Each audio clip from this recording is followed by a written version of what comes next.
Pada SEA Games 2011 Indonesia berhasil menjadi juara umum, namun di SEA Games 2013 Indonesia hanya bisa berada di urutan keempat. Mengapa prestasi Indonesia merosot? Nah, untuk membahas masalah ini telah hadir bersama saya Menteri Pemuda dan Olahraga Bapak Roy Suryo dan juga anggota Komisi 10 DPR Deddy Gumelar Paming. Selamat datang Pak Roy, selamat datang Paming. Ya, selamat pagi.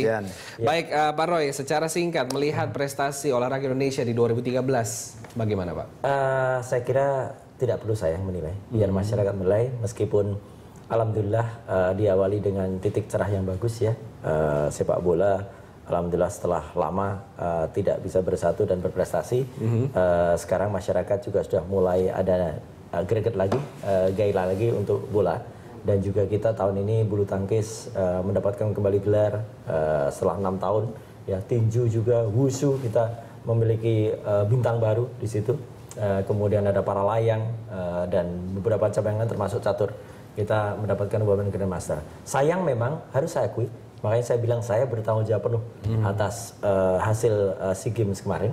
Makanya kemudian tidak perlu saling menyalahkan, apalagi menyalahkan atlet, ya, karena atlet sudah berjuang luar biasa. Sayang tahun 2013 ini harus kita tutup dengan prestasi yang kurang bagus di SEA Games di Myanmar. Meskipun masyarakat juga insya Allah juga mengetahui bahwa Myanmar melakukan hampir segala cara, ya, mulai dari mengurangi cabang-cabang olahraga, bahkan di tempat pun sudah siap-siap mau bertanding, ternyata nomornya hilang atau tidak dipertandingkan. Ada yang nomornya ditambah juga, ada yang waktunya ditukar sehingga pemain kita datang langsung bermain. Ya, jadi banyak sekali. Di samping yang klasikal yang dilakukan adalah ketika menggunakan wasit yang pertandingannya bukan pertandingan terukur, itu yang susah. Tapi oke lah, kita nggak fair kalau menyalahkan tuan rumah, karena kenyataannya toh juga Thailand bisa tetap juara, ya kan? Jadi itu yang menjadi evaluasi untuk 2013. Untuk 2013 dan 2014 besok. Saya harus bilang juga, kenyataannya memang sebenarnya ada terjadi dan sebenarnya rekan-rekan Komisi 10 juga sudah mencium ini. Artinya sempat ada ketidakserempakan antara dua organisasi yang itu amanah dari undang-undang, yaitu KON dan KOI, yang kita kenal sebagai KONI dan KOI, ya, Pak Tono Suratman dan Bu Rita. Cuman memang saya sengaja, saya memilih untuk sementara kemarin coolkan dulu, ya, sebelum SEA Games, ya, supaya tidak terjadi crash pada saat SEA Games. Nah, nanti baru setelah awal 2014 kita bikin gebrakan, saya akan buat apakah istilahnya saya menyatukan, meskipun tidak mungkin menyatukan dari sisi undang-undangnya. Tapi mungkin bagian itu boleh kita simpan dulu Pak ya. Sebentar nanti kita bahas lagi. Evaluasinya nanti. Kita evaluasi nanti. Nah, Pak Ming, mengenai olahraga kita 2013, tanggapan Anda secara singkat? Iya, saya kira apa yang disampaikan Pak Roy, ada hal yang terutama secara pribadi sebagai menteri yang baru datang hanya beberapa bulan, saya apresiasi mengenai PSSI. Kemudian juga prestasi olahraga Indonesia ada, ya, tapi sektoral, artinya bahwa memang cabang-cabang tertentu di multi event kita berantakan. Kalau alasannya harus menjadi tuan rumah baru juara umum, saya kira Thailand sekarang tidak. Jadi mitos itu tidak benar. Nah, saya hanya lari kepada soal manajemen pembinaan dari prosesnya ini gitu. Jadi kalau di media saya baca KONI bukan tanggung jawab saya, itu saya kira keliru. Secara teknis kan di sana. Dia yang mengkoordinasikan antara PB gitu. Nah, PB ini kan tidak semuanya berjalan secara baik organisasinya, ya. Alasannya banyak, anggaran atau apa gitu. Sekarang bicaranya begini, kenapa 2011 kita bisa menjadi juara? Bahkan cabang-cabang yang emas pun bisa hilang sekarang di sana. Barangkali ada faktor-faktor subjektivitas orang Myanmar, iya. Tapi saya kira dari sisi prestasi harusnya tidak. Nah, gitu. kita akan kupas dulu satu-satu. Mengenai SEA Games 2013 kita akan saksikan di layar. Ini ada beberapa data yang bisa kita saksikan bersama Pak. Bahwa di SEA Games 2013 ternyata medali emas yang kita raih adalah 65 total 65 ya. medali emas, dari 84 medali perak, 111 perunggu. Dan targetnya adalah kita 120 emas, kita lihat ya di layar. Dan ini posisi keempat di perolehan medali. Nah, ini kita bandingkan dengan SEA Games 2011 yang tadi Pak Ming 182 emas. Wah, hafal nih Pak Roy ya. 182 emas, 151 perak dan 143 perunggu. Kalau kita lihat merosot ya Pak ya. Merosot karena memang dari 182 itu belum 62 medali emasnya itu memang cabang-cabang yang tidak dipertandingkan lagi di SEA Games Myanmar. Karena Myanmar selaku tuan rumah itu tidak punya atau mereka lemah di situ. Misalnya para layang yang tahun 2011 kita mendapatkan 12 medali emas. Kemudian ada cabang-cabang olahraga yang misalnya tenis meja. Ya, itu juga hilang. Ya, kemudian maaf, tenis lapangan hilang. Ya, tenis meja masih ada, tapi yang bergu hilang. Kemudian bulu tangkis dipersempit nomornya, yang tadinya ada bergunya dihilangkan jadi perorangan. Jadi, tapi kalau kita lihat Pak, ada target yang dicanangkan 120, tapi ke 65 itu kan setengahnya Pak. Iya, memang harus kita akui target yang lepas setengahnya ini juga alhamdulillah kalau Pak Miing dan teman-teman itu sudah melihat bahwa target itu bukan saya asal mengeluarkan. Ya. Itu sudah kita hitung betul sebenarnya dengan prestasi. Cuman memang karena di SEA Games itu kadang-kadang kan seperti misalnya di penilaian yang tidak terukur tadi ya. Kita dapat perak, coba kita lihat jumlah medalinya. Ya, 111 perunggu, tambah 84 perak, tambah 65 emas. Itu kita jumlah medalinya nomor 2 sebenarnya dibandingkan Thailand. Kalau saya sih mungkin Pak Roy kebanyakan perunggunya ya, kita. Sederhana saja begini. Ketika tahun 2011 Thailand itu kan urutan dia kedua ya. Tetap kedua. Artinya dalam jangka 2 tahun dia bisa mengembalikan kinerja. Persis. Kita dengan 2 tahun kita lalai. Ya. Bahkan merosot. Logikanya harusnya kita runner up. Nah, kalau sampai keempat berarti ini ada masalah dengan proses pembinaan, manajemen dan pembinaannya. Jadi itu jelas. Maka menurut saya kalau secara politik kan posisinya DPR ini mitranya hanya dengan Pak Menteri ya, tidak dengan teknis ya. Betul. Nah, ini saya kira saya mengapresiasi tanggung jawab saya sebagai menteri. Memang amanat undang-undangnya begini, demikian. Karena leading sektor yang bertanggung jawab adalah kementerian. Tetapi semua orang yang terlibat termasuk Prima dan KONI itu bertanggung jawab. Tidak bisa bukan tanggung jawab saya sudah maksimal.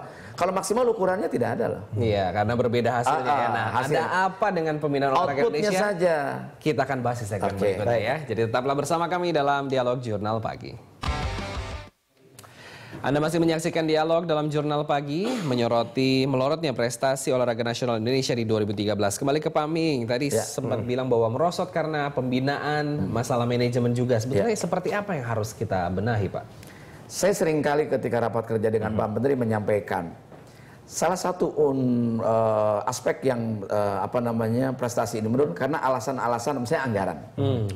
Politik anggaran ini bisa menjadi parameter dari sebuah visi sebetulnya. Jadi negara ini sebetulnya olahraga tidak masuk dalam prioritas. Urutan ke-14. Urutan ke-14. Paling buncit. Saya sering mengatakan Pak Roy ya, pemuda dan kementerian yang beliau pimpin ini itu tidak lebih rendah fungsinya sebagai bangsa dari Menteri Pertahanan. Betul. Karena kita membawa nama bangsa. Kementerian ini membangun karakter loh. Kalau mau jujur gitu. Tapi dengan anggaran 1,6 triliun dan 1,1 triliun itu anggaran fungsi pendidikan dari APBN 20% pendidikan, sesungguhnya real anggarannya cuma 550. Dibagi 2, pemuda dan olahraga. Pemudanya nggak maju, olahraganya nggak maju. 550 miliar untuk 2 fungsi itu. Saya sering kali bicara, tolong pada Menteri Keuangan, Bappenas, tolong membuat pagu anggaran yang selalu dibacakan oleh Presiden dalam nota keuangan itu berdasarkan basic need gitu loh, kebutuhannya. Saya berharap pada Pak Menteri untuk presentasi depan Presiden, ini loh kebutuhannya. Kalau nggak bisa jalan nih. Berarti Pak Roy harus minta anggaran besar, belanjaan anggaran besar gimana? Iya, memang itu harus ada sebuah ditaruh tidak dalam jangka pendek ya, tidak dalam tapi harus masuk minimal di RPJM atau bahkan kalau bisa kita memiliki GBHN lagi gitu ya, itu ada sebuah jangka panjang harus ada karena ke depan itu olahraga ini nggak pernah putus ya. Kita baru saja kemarin SEA Games, tahun ini Asian Games, tahun ini Thomas Aber Cup ya, dan bahkan nanti kita akan mencanangkan sebagai tuan rumah dari beberapa international sport ya, kayak wushu juga ada, bahkan kita mencanangkan bersama-sama dengan Malaysia kita ASEAN tuan rumah dari Piala Dunia ya, karena sudah mulai ada penolakan dari beberapa negara kepada Qatar di 2022 karena nanti diprediksikan 2022 itu panasnya luar biasa di Qatar. Jadi kita harus siap. Nah, tapi kalau kita tuh pencanangannya hanya 5 tahun dan 5 tahun kemudian masih berpikir wah nanti berganti lagi ya nggak pernah selesai. Dan satu lagi Christian, ada 2 hal yang ingin saya sampaikan dari pertanyaan tadi. Pertama, bukan hanya atlet, Pak Roy bilang. Atlet itu tuh punya jiwa naluri bahwa dia harus berprestasi, itu satu. Yang kedua, yang ngurus organisasi menentukan. Yang ngurus organisasi olahraga ini harus orang yang mengerti olahraga. Kenyataannya, mohon maaf, jangan menjadi sebuah kendaraan politik bagi orang-orang misalnya sudah selesai masa tugas dari sini dipindahkan ke sini, ditempatkan di situ hanya untuk memberikan posisi dan sebagainya. Ini harus mulai berani. Saya kira Presiden harus menyampaikan ini, dihilangkan. Kalau mau maju itu satu. Jadi selain prestasi, selain atlet dan pelatih teknis, adalah organisasi menentukan prestasi olahraga. Yang kedua, sistem politik anggaran kita, prestasi tidak bisa mengejar kalau mengikuti siklus APBN. Jadi harus dibuat lebih. Contohnya di Palembang, harus ada dana ad hoc yang setiap saat dia bisa gunakan. Karena apa?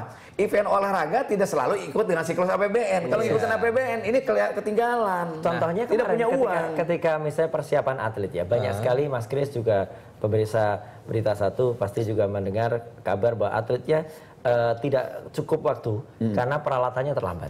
Kenapa peralatan terlambat? Karena lelangnya terlambat.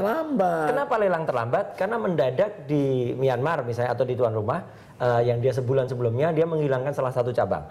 Contoh konkret kemarin adalah tenis. Ya, begitu tenis dihilangkan, kita nggak bisa mentenderkan peralatan tenis. Kalau saya tetap mengizinkan anak buah saya tender, nanti akan masuk di KPK sebagai sebuah lelang fiktif karena cabangnya nggak ada kok ditender. Makanya saya bilang bahwa pembiayaan olahraga tidak bisa selalu mengikuti siklus APBN anggaran kita.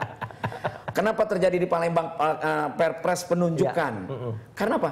Karena terlambatnya pengajuan anggaran. Jadi program tidak selalu sesuai dengan siklus anggaran. Maka untuk itu dibutuhkan semacam dana abadi atau dana ad hoc yang bisa membiayai berkesinambungan. Palembang yang dimaksud ini Palembang ketika SEA Games. Ketika Palembang Islamic Solidarity Games kemarin, kita mencoba tidak menggunakan perpres itu lagi karena waktunya cukup ya. Tapi juga terjadi benturan gitu Mas. Jadi mepet juga. Tapi itulah, apapun yang terjadi sekali lagi. Maaf, bukan perpres, kepres waktu itu. Ya, itu tanggung jawab saya untuk nanti mengklirkan ya di 2004. Saya masih punya waktu beberapa bulan ke depan untuk kemudian menyatukan apa yang tadi dipermasalahkan dan insya Allah sekali lagi ya meskipun prestasi kita kemarin menurun jelas turun, tapi memang ya itulah yang jangan sekali-sekali menyalahkan atlet ya karena sebenarnya ada rekor SEA Games juga terbentuk di renang ya atas nama Tri. Ada rekor wusu juga terbentuk. Adalah prestasi dari para atlet ya. Meskipun harus diakui turun. Nah untuk itu saya bilang saya ingin kasih gambaran. Tidak signifikan medali-medali emas yang dilakukan oleh PB ya oleh induk olahraga itu yang memang didorong oleh APBN tidak signifikan. Mereka kalau bukan orang-orang di luar itu masyarakat. Contohnya klub-klub yang besar melahirkan atlet bulu tangkis misalnya. Ya, kemudian juga wusu itu kan karena keinginan masyarakat tokoh-tokoh yang memang bantu. Jadi tidak signifikan pembiayaan APBN terhadap prestasi olahraga kita tidak. Wah, oke, ini enak sekali. Kita tahan dulu sebentar. Kita akan saksikan data yang ada di layar sesaat lagi. Saya mengajak Anda untuk melihat berapa penyebab prestasi olahraga Indonesia merosot yang kita rangkum dari berbagai sumber. Antara lain yang pertama, minimnya ketersediaan peralatan latihan. Tadi sempat disinggung. Uang saku atlet yang tersendat. Nah, ini mau nggak mau dengan motivasi juga ya. Kisruh beberapa induk organisasi, Pak Ming. Dan juga perseteruan KONI dan juga KOI. Jadi kalau kita lihat, kalau yang terakhir saya kira semuanya dua-duanya kembali ke undang-undang deh dulu sementara ini. Saya secara substansi sebetulnya sepakat menjadi satu badan, tapi KOI tidak bisa menjadi subordinasi dari KONI. Betul. Sebab apa? KONI NOC itu di Indonesia hanya KOI yang menjadi keanggotaan International Olympic. Kalau hanya KONI itu tidak akan bisa diterima di event internasional. Karena amanat undang-undangnya KONI adalah untuk PON, untuk nasional. Lebih pada pengelola. KONI itu kan tugasnya di undang-undang itu membantu pemerintah dalam menyusun program, dalam proses pembinaan, pengelolaan. Sistem keolahragaan. Nah, KOI ini kebetulan dia memiliki afiliasi internasional, dia sebagai delivery, bagaimana mengurus perjalanan ke sana. Nah, besok harusnya KOI juga supaya tidak lempar-lempar pasal tanggung jawab, dia terlibat di dalam proses itu. Nah, bagaimana nanti tanggapan terhadap yang disampaikan oleh Pak Ming, kita tunggu di segmen berikutnya. Jadi pemirsa tetaplah bersama kami dalam Dialog Jurnal Pagi. Melanjutkan dialog kita membahas merosotnya prestasi olahraga Indonesia di tahun 2013. Pak Roy, menyambung dengan perkataan Pak Ming di segmen sebelumnya bahwa KONI dan KOI, apakah penggabungan keduanya ini bisa menyelesaikan masalah? Kalau menurut saya memang yang penting sebenarnya kalau kedua petinggi di baik di KONI maupun di KOI. Itu, dan saya percaya penuh kedua beliau ini dengan kearifannya, dengan kedewasaannya mampu melakukan atau artinya menurunkan sedikit gengsinya, emosinya masing-masing untuk duduk bersama. Insya Allah bisa, ya, karena memang tujuannya begitu. Amanat undang-undang memang harus ada KON, harus ada KOI, ya, dan maksudnya fungsinya beda. Cuman memang masih saling interferensi, ya, dan kadang-kadang malah saling tidak sama. Yang satu fungsinya harusnya tidak sampai kepada mengurus sampai ke bawah, yang satu harusnya juga mengetahui sampai ke atas, ini tidak mengetahui sampai ke atas. Tapi insya Allah itu clear. Tapi judul tadi, ya, bumper tadi, saya kalau boleh ya hanya di SEA Games saja sebenarnya kita menurun, ya, dan jangan itulah yang menjadi satu-satunya tolak ukur. Tolong dilihat bahwa sepanjang 2013 seperti tadi kata pembuka dari Pak Ming, yang saya juga sangat mengaturkan terima kasih, ya.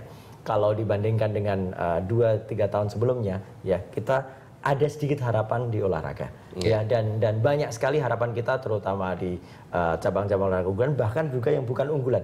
Sekarang olahraga ekstrim sekarang juga naik daun, ya, dan ada banyak juga cabang-cabang olahraga yang bukan prioritas juga semua kita tangani, termasuk olahraga otomotif, termasuk olahraga kebudayaan, termasuk olahraga masyarakat.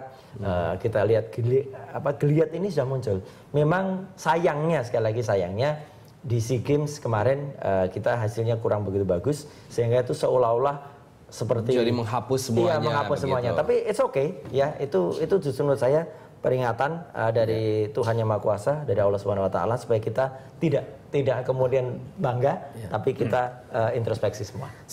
Yang saya katakan tadi, tidak semua cabang itu kan punya konsen di dalam proses pembinaan, ya. Kadang-kadang karena banyak faktor, begitu mau hajatan baru ribut gitu, mempersiapkan latihan, kan harusnya berkesinambungan lama, gitu, 2 tahun harusnya berlatih itu. Nah, kemudian tadi yang Pak Roy sampaikan, sesungguhnya kan secara substansi sebetulnya saya yang bilang lebih efisien dan efektif seperti tahun 66 ketika Pak Mendiang Sultan Hamengkubuwono IX itu disatukan. Yang awalnya memang terpisah, Polri dan KORI itu terpisah lagi menjadi KOI dan KONI, ya. Nah, disatukan. Kemudian dengan lahirnya undang-undang ini, sebetulnya undang-undang sudah cantik mengatur. Analoginya begini, Chris. Kalau KONI tugasnya itu menjadi juru masak. Menjadi juru masak, bagian belakang mempersiapkan produk. Oke? KOI ini adalah delivery sebagai penyaji, waiternya, karena dia yang diakui oleh dunia internasional dalam konteks multi event, baik Olimpiade, Asian Games dan SEA Games itu adalahnya di KOI. Jadi International Olympic itu hanya mengenal KOI, NOC-nya di negara-negara itu hanya KOI di kita. KONI itu lebih kepada sifatnya nasional, tapi KONI punya tugas berat dan andil juga, ya. Bukan hanya peran dan andil, justru tugas beratnya adalah mempersiapkan produk ini untuk dibawa. Nah, mungkin kalau digabung besok KOI memberikan standar untuk ke dunia internasional seperti ini loh, prestasinya. Ada ukuran-ukuran tertentu, maka KONI membuat ukuran standar tertentu harus sebegini. Larinya nggak boleh cuma 5 kali, harus yang 15 kali, bikin 15 kali, kayak gitu loh. Baru di sana, sehingga tidak salah-salahan. Jadi tidak bisa sebenarnya boleh. KONI tidak bisa menyalahkan KOI, dia tidak memproduksi. Dia mengirim. Ibaratnya gini, saya terima kasih analogi dari Pak Ming ini benar sekali. Jadi sangat mudah diterima pemirsa berita supaya tidak sulit gitu. Ada juru masaknya, ada pelayanan. Apa jadinya kalau kita makan di sebuah rumah makan, terus kita tanya ke waiter, ini kok enak, bahannya apa? Aduh, saya nggak tahu, Pak. Nah, itulah yang terjadi sekarang. Ternyata ada komunikasi. Jadi ada komunikasi dan dia tagu bahannya. Jadi dia tahu atlet yang dikirim ini sebenarnya apa. Yang sekarang itu enggak. Jadi tapi ada standar dari KOI-nya. Pas sekali loh dengan apa yang akan kita lihat di layar bersama. Ini adalah sebuah keluhan kalau boleh saya bilang yang dikeluarkan oleh Rita Subowo selaku ketua KOI. Memang di antara KONI dan KOI ada ketidakharmonisan. Terima kasih. Tapi kami mempunyai batasan tugas sendiri-sendiri. Tapi memang tak bisa dibiarkan begini terus. Terima kasih. Udah, ini saatnya. Ini saatnya. Jadi Pak Roy bilang tadi kalau misalnya kita bilang ke kokinya, koki ternyata orang yang datang ke sini itu seleranya tidak suka pedas loh, maka pedasnya dikurangi gitu. Maka tugas yang di koki lah ngurangin pedasnya. Tapi kalau kokinya terus keluar pakai baju masak ke pelanggan kan juga nggak cocok, nggak pas juga. Itu logika itu bagus. Jadi tugasnya mengkoordinasikan antara PB dan melakukan pembinaan terhadap induk organisasi cabang-cabang olahraga. maka tidak bisa tidak bertanggung jawab. Semua tahu dari awal. Pak Roy, Ya. sampai 1 Oktober lah ya. Kira-kira optimis nggak nih bisa ada perbaikan? Kira-kira apalagi anggarannya lebih Insya kecil, Allah ya? bisa. Apalagi ini bukan apa-apa. Saya katakan betul kita harus optimis, dan kalau kita punya optimisme yang luar biasa dan didukung dengan doa dan dukungan seluruh rakyat Indonesia, pasti bisa. Semacam optimisme ketika siang hari ini benar-benar terjadi. Siang hari ada penandatanganan kerjasama antara Indonesia dan Malaysia. Waktu itu ada PM Najib, ada Menteri Sukan dan Belianya Malaysia, Khairi Jamaluddin. Saya pegang tangannya Khairi, terus saya bilang di depan wartawan, biasanya Malaysia menang, tapi hari ini harinya Indonesia. Dan kita optimis, alhamdulillah kita menang melawan Malaysia. Cuman sayangnya memang ketika di final kita kalah melawan Thailand, karena memang ya sekali lagi meskipun kita tidak perlu Tapi kita kemarin menang sama Thailand. Thailand yang lain. Oh, Thailand yang lain, nah barusan tadi yang beda gitu ya. Iya. lain itu bisa dituduh pencemaran nama baik itu oleh Thailand. Nah, jadi sayang itu tidak sampai. Kalau saja bola itu kemudian kita bisa waktu final ya, dan itu kita tidak dikerjain oleh wasit ya, karena kan itu sebenarnya kita menunggu free kick. Nggak dikasih free kick, malah dibiarkan aja bola masuk ke kita. Tapi oke lah, sekali lagi bahwa ada masalah di dua organisasi, itu akan diselesaikan. Dan untuk 2014 banyak hal yang harus kita selesaikan. Sebentar lagi saya akan ke Myanmar lagi, ya. Kita akan mengantar 150 atlet para games, jadi yang berkebutuhan khusus. Kita dulu urutan kedua, jadi artinya ini harus bertahankan minimal. Dan kemudian nanti tahun ini juga, maksudnya tahun depan ya 2014 besok itu ada Asian Games, kemudian ada Thomas Cup, ada Aber Cup, ada juga beberapa multi event yang lain ya. Jadi artinya saya tetap yakin ya, apalagi U19 juga akan masuk putaran final nanti di AFC. Jadi moga-moga dukungan seluruh rakyat Indonesia itu akan sampaikan. Sampaikan ya. Selamat kepada para atlet, tapi kalau ada masukan, ada kritik, silahkan sampaikan langsung ke saya. Ya, jangan caci maki atletnya ya. Jangan caci maki atletnya. Okay. Ya, silahkan nge-tweet ke saya, silahkan sampaikan saran kritik, saya akan dengar semua dan coba akan kita berikan untuk semua atlet dan tentu melalui rekan-rekan di DPR. Baik, sebagai penutup Pak Ming, tadi Anda menyebutkan beberapa hal, masalah pembinaan, anggaran dan lain-lain. Apa sih berarti yang harus dipersiapkan, dibenahi agar prestasi olahraga kita bisa lebih baik?